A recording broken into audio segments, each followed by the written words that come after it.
8 de la mañana con 14 minutos, 8 con 14 minutos. Saludamos con Andrés Chiriboga, investigador, docente del Instituto de Estudios Políticos de París y miembro del Observatorio de la Dolarización. Andrés, ¿cómo está? Buenos días. Bienvenido, gracias por acompañarnos en Punto Noticias, primera emisión. Se espera el envío por parte del Gobierno Nacional a la Asamblea de un proyecto de ley que en teoría busca cuidar dicho por el gobierno, pero que de acuerdo a varios analistas en realidad lo que busca es privatizar el Banco Central del Ecuador con los riesgos que esto supone para la economía nacional. Ustedes han presentado o van a presentar un recurso sobre este tema. Cuéntenos por favor cuál es la opinión que tienen ustedes respecto a este proyecto de ley que va a ser enviado por el gobierno a la Asamblea para su trámite con el carácter de económico urgente. Hola, Licenia, Alexis, muy buenos días. Buenos días también a las personas que nos escuchan, sobre todo en el noroccidente de la provincia, que ustedes llegan muchísimo y es una tierra a la que yo le tengo mucho cariño. Muy buenos días con todas las personas. Yo empezaría por decirles dos cosas. Licenia, usted ha mencionado dos temas que son bien importantes y que van de la mano, ¿no es cierto? El primero es este convenio macro, un convenio de crédito, donde el Ecuador, el gobierno ecuatoriano actual y un futuro gobierno podrán acceder a recursos vinculados a privatizaciones de ciertos activos, ¿no? Se está hablando de la refinería Esmeraldas, del Campo Sacha, las antenas de la Corporación Nacional de Telecomunicaciones, entre otros activos, ¿no es cierto? Es una suerte de, lo llamaría una garantía hipotecaria al pago de deuda, atada a otras cosas. Entonces, por un lado, se garantiza el pago de deuda, que es algo que les interesa a los acreedores, tanto al Fondo Monetario Internacional como a los acreedores privados. El Ecuador tiene deuda con Wall Street, con acreedores privados, incluso que les interesa que la deuda se les pague. Y con esto lo que el gobierno hace es, bajo esta excusa, esta figura de decir, mire, me están prestando plata más barata para repagar o para prepagar deuda que tengo con el FMI o con acreedores privados o incluso con los propios chinos, lo que hago es, para acceder a esos recursos, ¿no es cierto? Porque poco a poco este convenio macro lo que significa es que la plata se va accediendo poco a poco, van privatizando, van accediendo a estos recursos. Entonces garantizan, ¿no es cierto?, con la venta de estos activos, con la privatización de estos activos, que ahora le llaman monetización para ocultar un poco este término que se utilizaba antes, van prepagando deuda, van garantizando el pago de la deuda, pero a un costo altísimo, porque ustedes le van a escuchar a Mauricio Pozo, al ministro, hablar de la tasa bajísima que nos va a permitir reducir el costo de la deuda, pero si nos deshacemos de estos activos estratégicos, al final del día estamos pagando un precio carísimo por esta reestructuración, por ese pago anticipado o por este repago de deuda. Con esto, ¿qué es lo que están haciendo? Lo que quieren hacer es básicamente garantizar que el modelo económico que está en juego en las próximas elecciones de alguna manera persiste, ¿no es cierto? Por un lado, con el gobierno actual o con el gobierno del candidato banquero Guillermo Lasso, ellos efectivamente aplicarán este tipo de convenios y les acabo de explicar cómo va a funcionar. Por otro lado, si viene otro gobierno que dice, vean, yo no quiero esto, seguramente le acusarán de no querer reestructurar la deuda, de dejar al país con una deuda carísima y demás.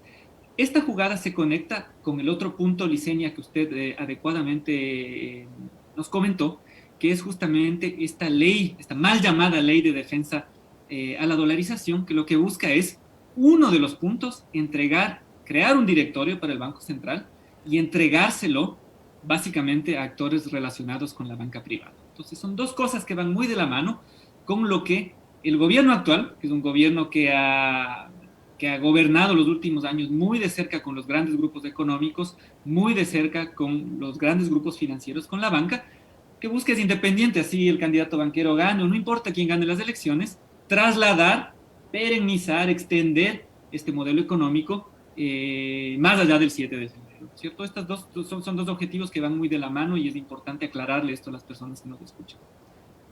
Andrés, ¿cómo está? Muy buenos días, saludarle.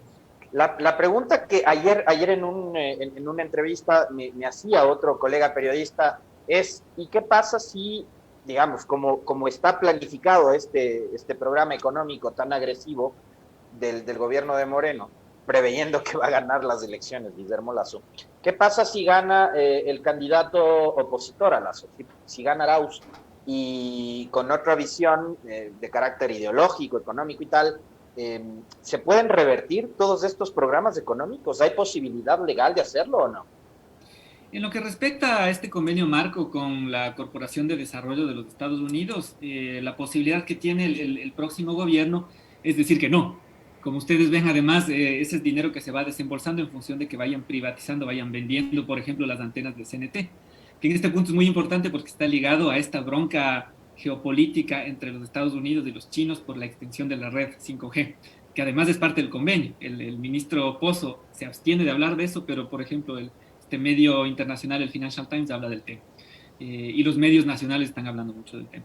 En todo caso, un gobierno, cualquiera que este sea, puede ser el de Andrés Arauz, puede decir, no, sabe que no, muchas gracias, nosotros queremos quedarnos con nuestros activos estratégicos porque son importantes para el desarrollo nacional, no queremos privatizarlos, pero efectivamente van a salir ahí, si los analistas económicos de siempre, a decir, ah, miren, no quieren bajar el peso de la deuda, no les interesa dejar al país, les interesa dejar al país con una deuda enorme, etcétera, cuando el gobierno que más ha endeudado al país es realmente el gobierno que tenemos actualmente en el Ecuador. Por un lado, y en el caso de la ley privatizadora del Banco Central del Ecuador, si esto llega a pasar, todavía no tenemos idea de cuándo va a salir la ley, pero, y esto quería casi darles la primicia a ustedes, tenemos ya un anteproyecto de ley que nos han pasado unos funcionarios patriotas que están preocupados por cómo va a salir esta ley. Este proyecto de ley, que podría ser enviado el lunes o el 1 de febrero, le daría tiempos cortísimos a la Asamblea Nacional. Posiblemente estén jugando a un escenario donde los tiempos van a ser tan cortos que incluso va a pasar por el Ministerio de la Ley, que sería terrible. Van a dejar clavado un marco normativo que frena el programa económico. Si ustedes revisan las propuestas que está haciendo Andrés Arauz, impedirían la aplicación inmediata, al menos, de este marco normativo. Entonces, el gobierno de Andrés Arauz lo que tendría que hacer es proponer reformas legislativas. Esto va a depender obviamente de la correlación de fuerzas que haya en el legislativo, no solo depende del presidente de la República. Tendrá que proponer que se hagan algunas modificaciones para que su programa de gobierno pueda ser implementado. Y por eso entiendo, es lógico que el candidato Arauz esté posicionando fuertemente esto en oposición a estas normas que traban las propuestas económicas que él está planteando. Eso es el escenario al que se enfrentaría. Si gana Guillermo Lasso, que es uno de los más opcionados, o el propio Yacu Pérez, que en sus propuestas económicas es bastante liberal, bastante cercano a la propuesta de la banca, en buena hora, ¿no? Y tienen el marco normativo que les permite implementar sus reformas, que en buena medida ellos dicen quieren proteger la dolarización, pero más bien van a facilitar la salida de capitales, que debilita la dolarización, y por supuesto se ponen una serie de medidas que benefician a la gran banca y no necesariamente benefician a sus clientes. Andrés, ustedes una acción de protección, o han solicitado una acción de protección ante las autoridades constitucionales, un poco para defender al Banco Central, porque esta privatización del Banco Central, o esta independencia, como le llaman los voceros del gobierno, violaría la Constitución en su artículo 303. ¿Ya presentaron el recurso? ¿Cuál fue la respuesta de las autoridades constitucionales? ¿Qué esperan hacer con esto? Presentamos el recurso con varias organizaciones de la sociedad civil, desde el Observatorio de la Dolarización, el Centro de Derechos Económicos y Sociales y Acción Jurídica Popular, conjuntamente con 100 firmas más de otras organizaciones. Lo presentamos en 2 ciudades de momento, una en Quito y una en Loja. De todas maneras, tenemos una serie de organizaciones que no se juntaron a estas primeras acciones, pero que por su cuenta o de manera colectiva quieren presentar estos recursos ante otros jueces a nivel nacional. Este es un recurso que le permite a los ciudadanos, a las personas, decirle a las autoridades que competen, en este caso al gobierno nacional e incluso al propio FMI, que queremos que detengan todas las acciones que están violando ya flagrantemente derechos humanos.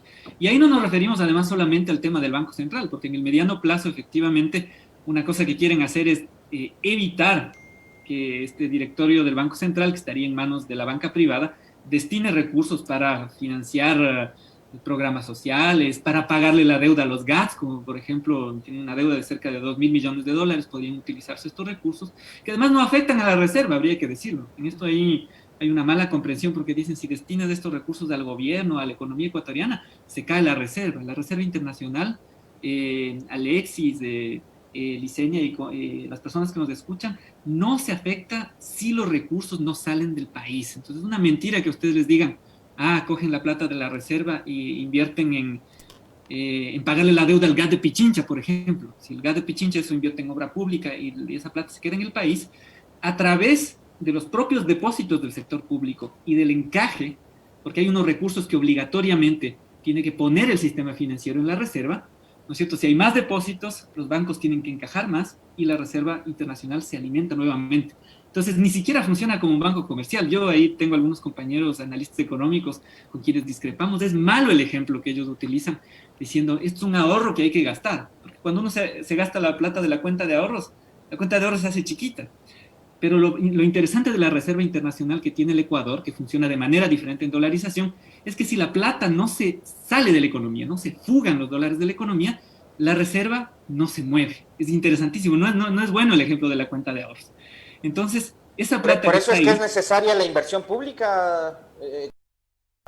por supuesto, la inversión pública y una inversión pública que puede alimentarse no solo de gran endeudamiento externo, sino de los recursos que ya están en la Reserva Internacional.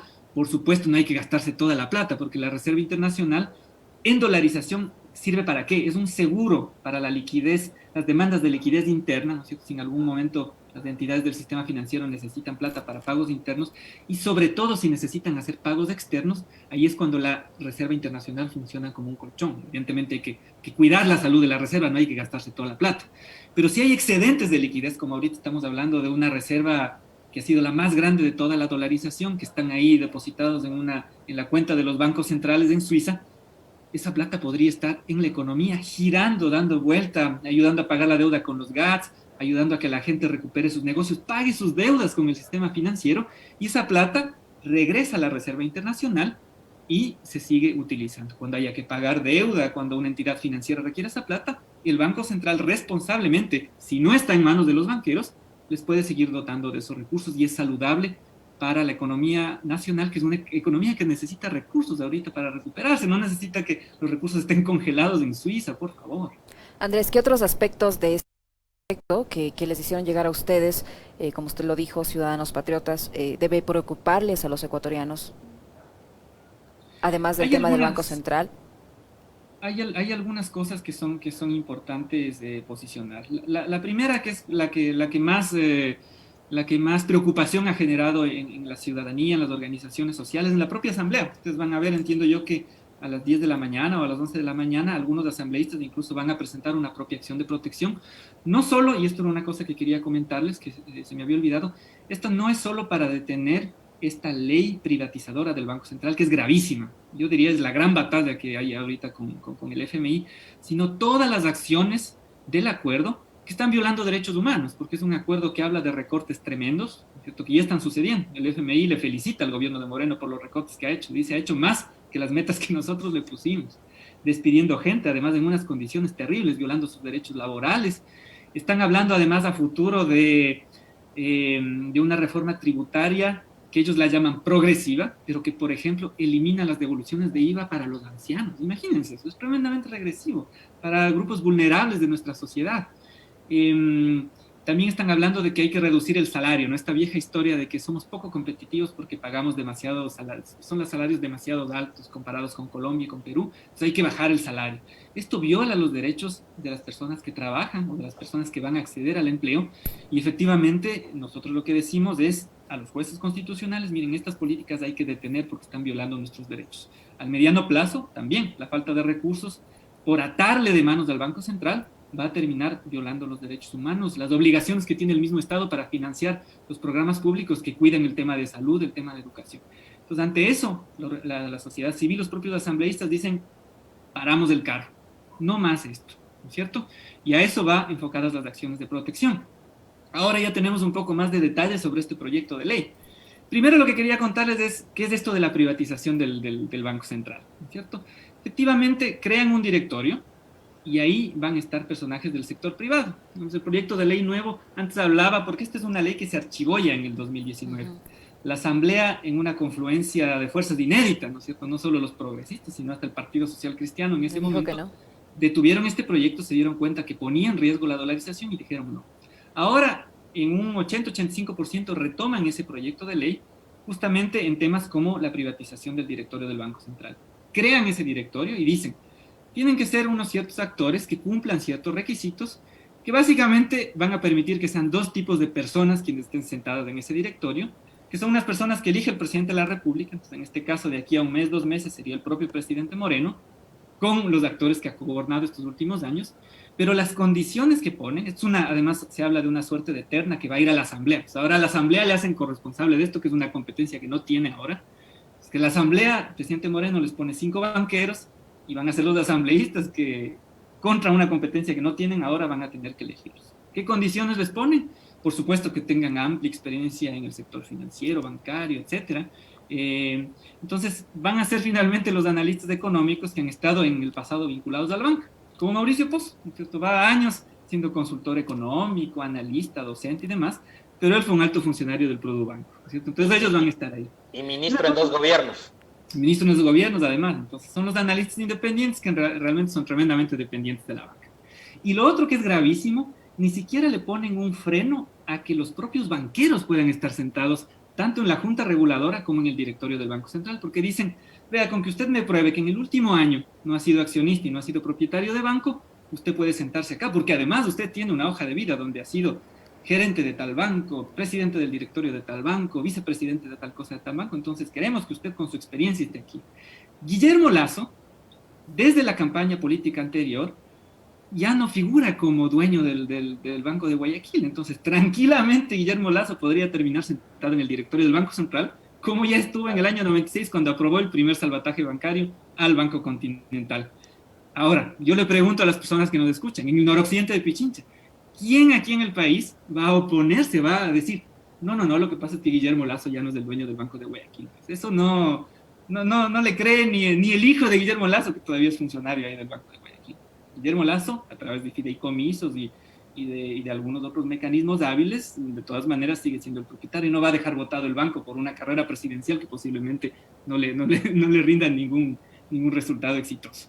Entonces son estos personajes que van a estar ahí, que van a tener a su cargo las decisiones de manejo de la reserva.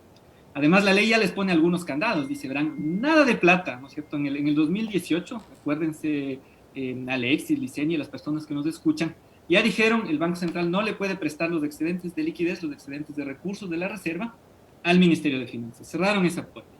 Pero ahora, apoyados por el FMI, incomprensiblemente... O sea, el gobierno con esa reforma, perdón que le corte, economista, como para que la gente también comprenda la magnitud de la tontería que hicieron. El propio gobierno se puso obstáculos y bloqueo para poder tener fuente de financiamiento directa para proyectos, obras, etcétera. Así. Exactamente. ¿Y sabe qué pasó? ¿Sabe qué pasó, Alexis, en esa época? Se cortaron una mano ya, ¿no es cierto? No le prestamos plata al Ministerio de Finanzas. Esto además, madre mía, que salga del ministro de Finanzas, era para que renuncie ese momento. Pero además no es ministro de Finanzas, pues es ministro de los grandes grupos económicos. Esto lo hizo Martínez. Ahora alto funcionario de una banca. A eso iba, Andrés. Es evidente que si se toma una decisión pudiendo usar este dinero nuestro, que nos hubiera generado posiblemente mejor beneficio, se dio prioridad a un endeudamiento externo con las condiciones y las imposiciones que todos ya sabemos. Al endeudamiento externo y al endeudamiento interno, porque acuérdense ustedes, miren, lo que prohibía esta ley de 2018 es que el Banco Central invierta en títulos valores, se llamaban CETES, del Ministerio de Finanzas, donde le prestaba al 1% anual de utilidad, digamos. Esto es una cosa que no se encuentra, digamos, en los mercados. Entonces, ¿qué pasó? Como ya no le puedes pedir al Banco Central que invierta en tu deuda interna, lo que fueron es a pedirles a los banqueros en el mercado de valores. ¿Y saben cuánto cuestan los CETES en el mercado de valores, Yesenia, Alexis? 9%. 9%. Capaz esto difícilmente en el marco legal que cambiaron puede llamarse corrupción. No, finalmente lo hicieron en el marco legal que ellos mismos cambiaron. Pero ¿no les parece una barbaridad que pudiendo el Ministerio de Finanzas endeudarse al 1% con el Estado en inversiones seguras que les iban a devolver, se fue a pedirle plata a los banqueros al 9%? Es una barbaridad y eso hay que denunciarlo. Eso lo generaron con la ley de 2018 y ahora con la reforma privatizadora del Banco Central, mal llamada de defensa de la dolarización. Lo que dicen es, verán, ahora ya no le prestamos al Ministerio de Finanzas directamente, ni indirectamente, ni a las empresas públicas, ¿no es cierto? Ni a la banca pública, ni a los GATS. A ustedes les interesa mucho el tema de GATS, tienen entrevistados, ha estado la prefecta de Pichincha, algunas autoridades locales. Tienen una deuda de cerca de 2.000 millones de dólares con los GATS. ¿No es cierto? Los GATS no están comprando televisiones y sacando la plata afuera, ¿no es cierto? Hacen inversión pública, generan trabajo. Esa es la competencia que tienen los GATS, tienen que hacerlo transparentemente, etcétera. Pero efectivamente, no. Tenemos una deuda con los GATS, más bien están empeñados en decir que la deuda es más chiquita, en vez de buscar los recursos para inyectarle ese dinero a los GATS, saldar esa deuda y que los GATS ayuden también con inversión pública a dinamizar la economía. Más bien están buscando reducir los presupuestos para los GATS. Están reduciendo, están buscando estos mecanismos, unas reformas leguleyas ahí para decir tenemos menos deuda. Pero peor aún, le dicen, verán a los GATS, ni vengan a pensar que les vamos a dar un centavo de eso. Entonces las autoridades, incluso ahí de múltiples tiendas políticas, algunos se quieren, otros no se quieren, están diciendo, vean, páguenos por Dios para poder incluso ayudar a la recuperación económica, y con esta ley lo que dicen es, verán, los GATS ni me vendrán a pedir nada de esta plata. Y los GATS le pueden decir, vea, pero yo le garantizo que la plata no se va de la economía, esto es de obra pública, esto genera empleo. No. Pero, por supuesto, la reforma lo que dice claramente es que ese directorio de privados va a poder prestarle a privados la liquidez a los bancos. O sea, sí a los bancos, pero no a nada público. Ese dinero puede prestarse a los bancos, pero no a nada que tenga que ver con el sector público. Nada que tenga que ver con el sector público. Exactamente. Entonces, esa es una de las barbaridades que hemos encontrado en este proyecto de ley, y ellos lo expresan claramente ahí. Entonces, esto definitivamente no es bueno en absoluto para la salud de la economía, ¿cierto? Pero además hay unos dobles estándares, porque ellos dicen, no toquen la reserva, pero cuando yo necesito, tóquenme. Sí, preste. Economista, ese doble estándar y ese doble discurso creo que también se evidencia un poquito después de conocer ayer en horas de la noche la nueva propuesta de campaña de Guillermo Lasso. Me parece que no le dio muy buen resultado eso de ponerle a girar a la Virgen del Panecillo, y ayer en la noche el señor Lasso, candidato de Creo, publicó en su cuenta de Twitter, dice, ser madre, ama de casa es tan duro y valioso como cualquier otro trabajo, y lo vamos a reconocer con un programa de sueldos mensuales de $210 a 140,000 jefas del hogar, es decir, una subvención, algo parecido a lo que Andrés Arauz intentaría hacer con los $1,000 al millón de madres, ¿no? Pero esa propuesta, antes de conocerla de Lasso, los liberales, los libertarios, la estaban criticando y decían que era un salvataje y que no había forma de cubrir o de pagar ese planteamiento de campaña de Arauz. Pero ahora resulta que el señor Lasso va a entregar mensualmente un subsidio de $210 a las a 140,000 jefas de hogar. Creo que eso también más o menos evidencia el doble discurso, el doble rasero de estos analistas económicos que auspician la candidatura de Lasso. Por supuesto, yo pienso que ahí la gente, sobre todo la gente, no es tonta, ¿no? O sea, los políticos, no todos, pero muchos piensan que la gente es tonta, ¿no? Que estos dobles estándares y cambios de discurso les pueden servir, que muestran finalmente desesperación, ¿no? Mi área de experticia no es el análisis de impuestos y demás, pero me parece que están desesperados, ¿no? Estas propuestas, además, inverosímiles, ¿no? De darle la vuelta a la Virgen del Panecillo, cuando podrían hablar de cosas más concretas, ¿no? Si es que hay menor desarrollo para el sur de Quito, ok, pues ¿qué hacemos? Pero digamos, estas cosas son una tontería. Pero además, el candidato Lasso, ya con sus dobles estándares, no, yo creo que no engaña a la gente, ¿no? Porque él ahora es crítico de la banca, por ejemplo, ¿no? Él dice, cuando le preguntan sobre las tasas de interés, lo que dice, sí, vamos a bajar las tasas de interés. Pero yo lo que le digo a la gente es, ¿le creemos o no le creemos? En el peor momento de la pandemia, ¿no es cierto?, meses atrás y ahora mismo, ¿han bajado o no han bajado las tasas de interés? No han bajado en absoluto. Y nos muestran unos datos de ahí que no sabemos de dónde salen, porque los datos verdaderos muestran otra cosa, que dicen, miren, el 36% de la cartera hemos dado alivio financiero. No sé qué será alivio financiero, capaz llamarte por teléfono y colgarte el teléfono, eso puede ser alivio financiero. Pero efectivamente, reestructuras de verdad, ¿no es cierto?, donde te dan más plazos, no te suben la cuota, te bajan los intereses, solo le han dado a menos del 6% de la cartera. El Banco de Guayaquil, menos del 3% de la cartera. Entonces, si Lasso dice, sí, yo te voy a dar alivio financiero y te voy a bajar las tasas de interés, los hechos y las estadísticas lo muestran claramente. Ni siquiera Licenia, Alexis y los amigos, amigas que nos escuchan, no se queden con las estadísticas, no le hagan caso a mí. Piensen ustedes mismos, hablen con la gente que tiene deudas y pregúntenle, a ver, díganle, mira, el presidente de la Asociación de Bancos Privados dice que nos han dado alivio financiero y estamos muy bien tranquilos pagando nuestras cuotas, no nos han subido las cuotas. A ver dónde les manda la gente. La gente, ustedes hablan con ellos y dicen, mire, sí, por último yo con suerte logré que me aplacen 2 cuotas, pero tercera, cuarta, quinta y ni sé cuántas cuotas que tengo que pagar en años, se me aumentaron y no tengo trabajo. ¿Cómo va a ser para pagar? ¿Acaso eso es alivio financiero? En absoluto. Entonces ahora ellos quieren controlar los órganos de regulación, el directorio del Banco Central que está a cargo de la formulación de tasas de interés. No nos van a bajar las tasas de interés. Además, lo que dice la ley, que ya la estamos revisando, y aprovecho para decirles, en el Observatorio de la Dolarización vamos a hacer público este proyecto de ley, este anteproyecto de ley. Lo que dicen es, no habrá techos, no habrá límites a las tasas de interés. La Junta definirá, perdón, el directorio del Banco Central definirá un sistema de tasas de interés donde efectivamente lo que ellos hacen es liberalizan las tasas de interés, cosa que ni siquiera vimos en la crisis de los 90, ¿no? Que es una cosa que les ha interesado a los banqueros desde hace tiempo, y ahora aprovechando que cogobiernan con Lenín Moreno y su equipo de trabajo, lo están incorporando en este proyecto de ley. Entonces, controlan el Banco Central y además ya meten algunos candados ahí, ¿no es cierto? Entonces, las tasas de interés tienen que ser libres, ¿no es cierto?